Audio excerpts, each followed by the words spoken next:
नमस्ते, सभी का हार्दिक स्वागत। मार्गशीर्ष महालक्ष्मी व्रत पुराणों और कथाओं के अनुसार श्रद्धा और भक्ति से किया गया व्रत घर परिवार में समृद्धि, ऐश्वर्य और सुख शांति लाता है। जाने महालक्ष्मी व्रत की पूरी कथा, पूजा विधि और धार्मिक महत्व। मार्गशीर्ष महीने के गुरुवार को महालक्ष्मी व्रत का विशेष महत्व माना जाता है।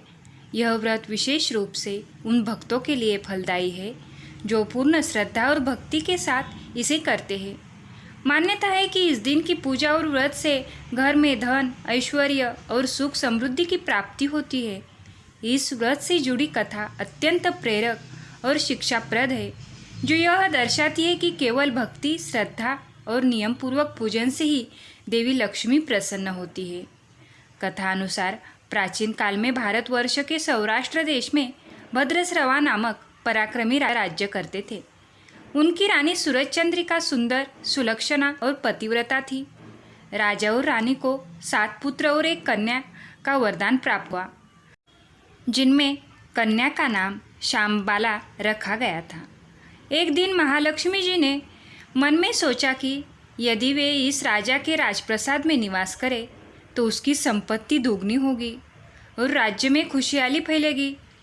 इसके विपरीत गरीब के घर रहने से उसका धन केवल व्यक्तिगत ही उपयोग में खर्च होगा। इस विचार से उन्होंने स्वयं को वृद्ध ब्राह्मण स्त्री का रूप धारण किया और हाथ में लाठी लेकर रानी के द्वार पहुंची। रानी की दासी ने वृद्ध स्त्री का नाम, धर्म और कर्म पूछने पर माता ने कहा, बालिके, मेरा नाम कमला है और मेरे पति का नाम भुवनेश है। आपकी रानी पिछले जन्म में एक गरीब वैश्य की पत्नी थी। अत्यधिक गरीबी के कारण उसके घर में कलह होती थी और उसका पति उसे मारता था। इससे तंग होकर वह घर छोड़कर जंगल में भटकने लगी। तब मैंने उसे महालक्ष्मी व्रत करने की कथा सुनाई।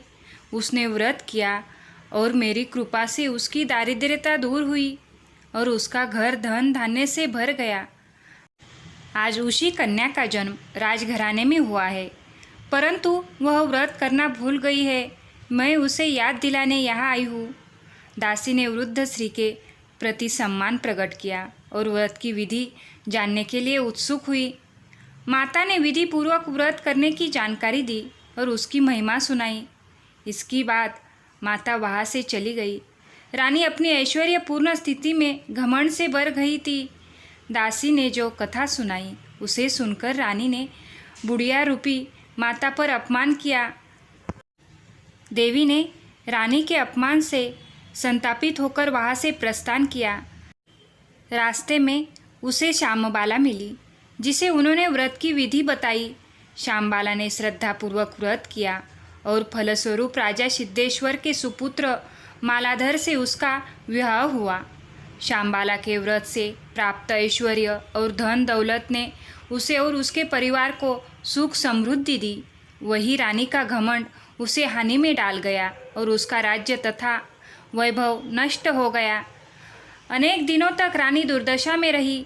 अंततः रानी ने श्यामबाला के माध्यम से अपने आप को सुधारने का निर्णय लिया और मार्गशीर्ष माह के अंतिम गुरुवार को स्वयं श्री महालक्ष्मी का व्रत किया। इस बार देवी की कृपा से उन्हें पुनः राजपाट, वैभव और ऐश्वर्य की प्राप्ति हुई। कथा में यह भी वर्णित है कि श्यामबाला ने अपने मायके से लौटते समय थोड़ा नमक अपने घर लाया। भोजन में नमक डालने पर पति ने कहा कि यही मायके से लाई हुई सार है।